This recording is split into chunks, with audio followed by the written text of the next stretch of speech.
오늘의 부동산 이슈입니다. 집값 하락으로 인한 전셋값 동반 하락세가 최근 주택시장에서 화두가 되고 있습니다. 시중에서는 전셋값 하락으로 말미암아 역전세, 깡통전세 등이 문제가 되고 있다고 합니다. 신규 임차인은 전셋값이 내려 좋겠지만 기존 임차인은 보증금 반환 때문에 전전긍긍하는 아이러니한 상황이 동시에 벌어지고 있습니다. 전세 세입자가 집주인으로부터 보증금을 반환받지 못한 사고 금액이 지난달 사상 최대치를 기록했습니다. 오늘은 어느 지역에서 전세 보증금 반환 사고가 많이 일어나는지, 전세가율은 어느 지역이 높은지 정리해드렸습니다. KB부동산에 따르면 10월 전국 아파트 전세가격지수 증감률은 마이너스 0.707%를 기록했습니다. 이는 2009년 1월 마이너스 1.206% 이후 약 13년 만에 가장 낮은 하락률인 것으로 나타났습니다. 한국부동산원 조사로 옮겨가면 11월 일주 주간 아파트 전세가격지수는 전국 마이너스 0.37%, 서울 마이너스 0.43%, 수도권 마이너스 0.51%, 지방 마이너스 0.24%로 나타났습니다. 이는 모두 한국부동산원이 조사를 시작한 이래 가장 큰 낙폭으로 화제가 됐습니다. 서울시 아파트의 전세 중위가격 역시 지난달 5억 9,966만 원으로 6억 원대가 다시금 깨지기도 했습니다. 서울시 아파트 전세 중위가격이 6억 원 미만으로 내려온 때는 지난해 2월 1일 1년 8개월 만입니다. 시중에서는 전셋값 하락으로 말미암아 역전세, 깡통전세 등이 문제가 되고 있다고 합니다. 그렇다면 실제 전세 시세는 어떤지 알아보겠습니다. 먼저 서울 강남구를 알아보면 청담동 첨담자이 전용 84제곱미터는 지난해 11월만 해도 20층 전셋값이 17억 원으로 최고가에 계약되었습니다. 하지만 4일 동일 면적이 14억으로 내려가더니 얼마 전인 8월에는 12억 9천만 원으로 하락했습니다.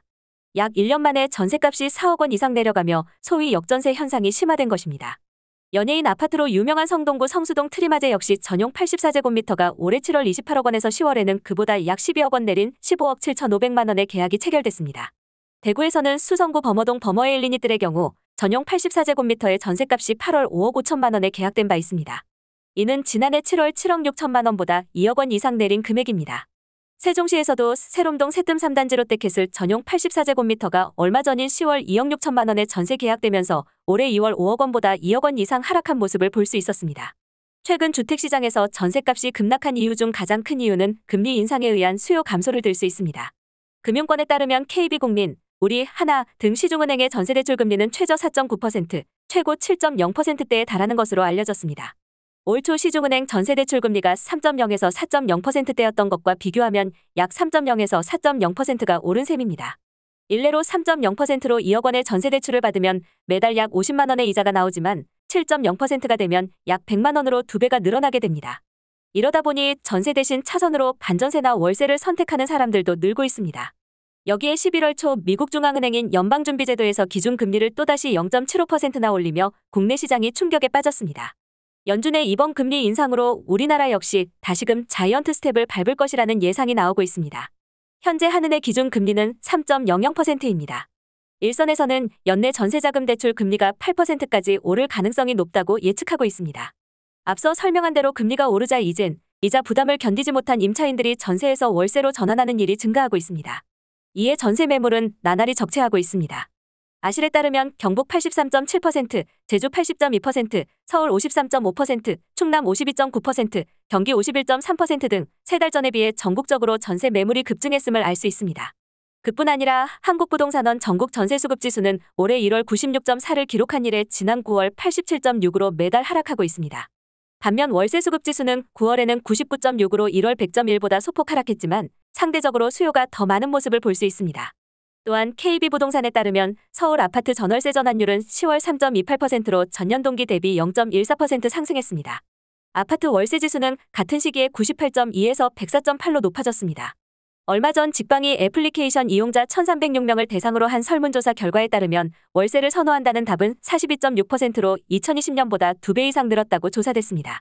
이를 봤을 때 전반적으로 임대차 시장에서 월세를 선호하는 현상이 커졌음을 알 수 있습니다.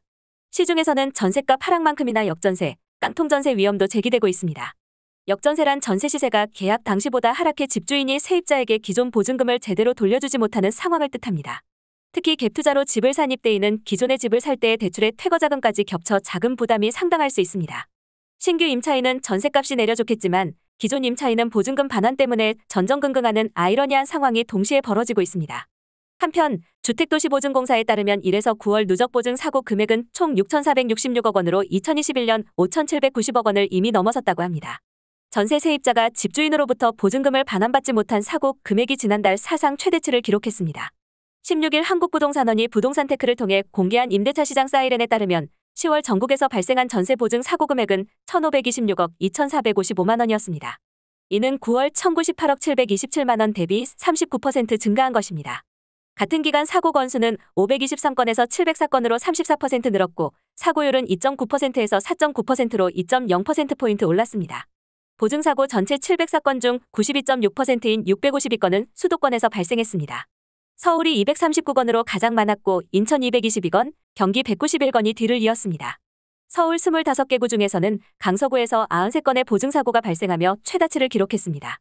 이어 구로구 27건, 동작구 21건, 양천구 19건, 금천구 16건 등의 순이었습니다. 지방에서 발생한 보증사고는 52건입니다. 보증사고는 세입자가 전세계약 해지나 종료 후 1개월 안에 전세 보증금을 되돌려받지 못하는 경우와 전세계약 기간 중 경매나 공매가 이뤄져 배당 후 전세 보증금을 받지 못한 경우를 기준으로 집계됐습니다. 지난달 전국 아파트 전세가율은 75.4%로 지난 9월 75.2%보다 0.2%포인트 올랐습니다. 전세가율은 매매가 대비 전세가의 비율입니다. 이 비율이 높아 전세가가 매매가와 비슷한 수준이 되거나 더 오르는 경우 세입자가 집주인으로부터 보증금을 떼일 위험이 증가합니다. 전세가율은 해당 월을 기준으로 최근 3개월간의 실거래 자료를 바탕으로 조사됩니다. 지역별로는 경남 함안군 96.2%, 경북 포항북구 94.4%, 경북 구미 92.0%, 경남 사천 90.1% 등의 지역에서 전세가율이 90%를 넘어 위험도가 높은 것으로 나타났습니다. 수도권 아파트 평균 전세가율은 70.6%로 9월 70.4%보다 소폭 상승했습니다. 서울의 아파트 평균 전세가율은 63.2%에서 63.5%로 올랐습니다. 서울 중구의 전세가율이 81.4%로 가장 높았고 강서구 75.8%, 종로구 72.2%, 관악구 71.8%, 동대문구 71.1% 등의 순으로 나타났습니다. 전국의 연립 다세대 전세가율은 9월 83.4%에서 82.2%로 소폭 내려갔습니다. 서울에서는 관악구 92.7%와 강북구 91.2%의 연립 다세대 전세가율이 90%를 웃돌았습니다. 지방에서는 전세가가 매매가를 뛰어넘는 곳들이 나왔습니다. 세종은 116.8%로 9월 91.7%보다 무려 25.1%포인트 올랐습니다. 경기 오산도 같은 기간 87.2%에서 107.6%로 20.4%포인트 급등했습니다. 보증금 사고 원인은 세입자 미확보 또는 퇴거 자금 부족 등 다양합니다. 그중에는 세입자를 상대로 깡통전세 사기를 치는 경우도 있어 주의해야 합니다. 최근 경기도에서는 도내 공인중개사를 대상으로 위법 행위를 적발해 업무정지, 과태료 등의 처벌을 했다고 전했습니다. 유례 없는 전세난 시기, 실수요자라면 계약 전 등기부등본 확인, 3군데 이상 중개사무소를 통해 매물을 확인하여 안전한 매물을 확보하시고 전입신고 및 확정일자 부여, 그리고 전세금 반환보증보험 가입 등으로 미리미리 피해 예방에 힘쓸 것을 당부드리겠습니다. 오늘의 부동산 이슈 네티즌들의 반응을 살펴보며 마치겠습니다. 여러분들의 의견도 댓글로 남겨주세요. 전세금 못 돌려주면 사기죄로 무조건 구속되고 전 재산 압류하게끔 해야 됨. 갭투자 시에도 자기 순수자본 50% 이상 할 수 있게 바뀌어야 되고. 그래서 작아도 내 집 하나가 낫다. 남 돈으로 갭 투자하지 마라 진짜. 계약 기간 끝나면 돈 돌려주는 게 당연한 건데. 전세금 못 돌려주면 그 집을 담보로 잡혀야 하는 게 정상 아니냐? 제도적으로 보완을 못 해주는 게 어떻게 성행할 수가 있냐? 그리고 웬만하면 전세보증보험 들어라. 안 돌려주면 좋게 말로 할 필요 없이 소송 가서 다른 재산이나 계좌 압류 걸고 마지막 이론의 지연이자까지 쳐서 받아내야 함. 그냥 법이계 같은 보증보험 외에는 답이 없음. 전입신고? 확정일자? 집주인 돈 없다 하고 경매간들 순위 밀리면 끝임. 전세금 못 돌려주면 집 담보로 대출해서 주도록 해라 진짜. 지역마다 다 다르네. 내가 사는 지역은 전세 찾는 사람 많은데 전세 가격은 떨어졌어도 찾는 사람은 종종 보이던데. 사기꾼들이 맘 편하게 살 수 있어서 참. 중개사가 모든 걸 책임지는 법을 만들어야 없어진다.